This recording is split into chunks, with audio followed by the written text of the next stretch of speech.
Hey everyone, I'm at the range today, my G48, along with the new Palmetto State Armory micro Dagger magazines.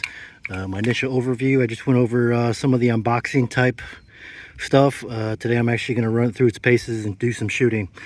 Got some different ammo here between some Tula 115 grain, Cellar and Balat 15 grain, some Max Tech 124, and along with some Freedom Munitions 147. I am going to run it unsuppressed and suppressed to see if that makes any difference whatsoever. So stand by. First up, I got 15 rounds, Tula 115 grain.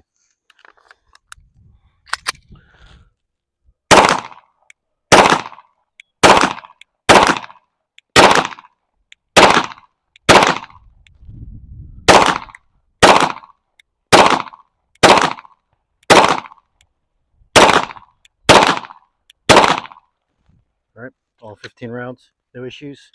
Lock back when empty. Next up, some Cellular and Balat 115 grain FMJ.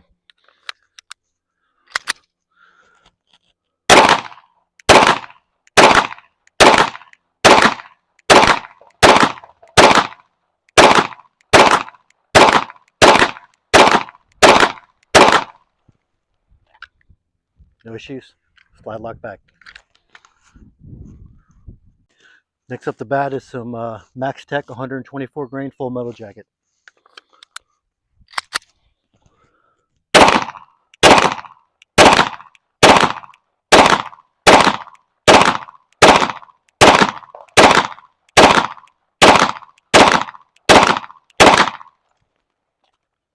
No issues. Lock back when empty. All right, lastly, I'm going to run some Freedom Munitions 147 grain subsonic ammo and run it with the Rugged Obsidian 9.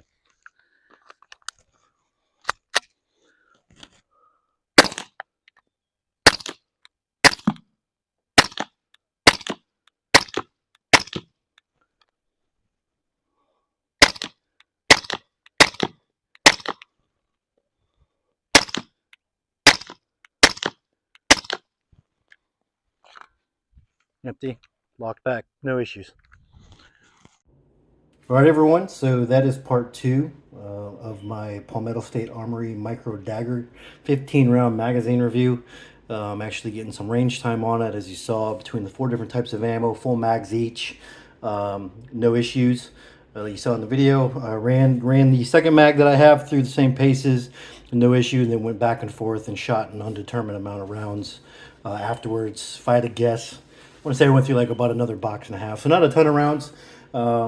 But definitely enough to show that, I think that if you're going to have issues with the magazine, you're going to have them right away, with the exception of the long run. After just like the Shield Arms mags, allegedly that once they hit 1,000 rounds to 1,500 rounds, you start having malfunction issues, like the spring starts wearing out. So we'll see what ends up happening in the long term. Are they going to replace my Shield Arms mags? I didn't have an issue with the Shield Arms mags. So for me personally, it's just a matter of, do I want to run the plastic OEM mag release or do I want to run, an aftermarket one, whether it be the Shield Arms or the Invoke unit. But overall, I was very happy with the magazines. Again, like I mentioned, the first one, they load very easy. Until you get the last couple of rounds, it does get tougher, but it doesn't get like impossible. Ran very well, even with the suppressor. Even with having an aftermarket barrel, which in this case, this is the backup tactical threaded barrel, and then also having an aftermarket mag release. Had no issues whatsoever, no malfunctions, no jams, no misfeeding issues. Now, granted, I was only using full metal jacket. I have not run any jacket hollow points through there. If anything, in the future, maybe I'll start running some through it. But for now, overall, I'm happy with them. At least they're on a turd, and they just won't feed. I definitely have had my share of magazines that do that. Most notably, the last one of the ATI Schmeiser 60 round AR magazines. Man, that thing was just junk. Or even the Palmetto State Armory AKV magazine with the 15 round extension.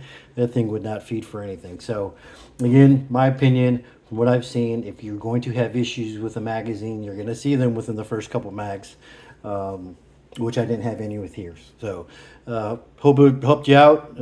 Helps you make a decision on whether you want to commit to picking some of these up. I know, I guess they're still kind of hard to find, but I'm sure that Palmetto State Armory is going to start cranking them out soon enough. I mean, they've been making those AKV magazines almost seem to never be out of stock, with the exception of some of the really desirable colors like the smoke colors and whatnot. But I do have faith that PSA will start getting them out and everybody will be able to start getting their hands on one. So if you like the video, please like it, subscribe to the channel, share the video. Thank you very much.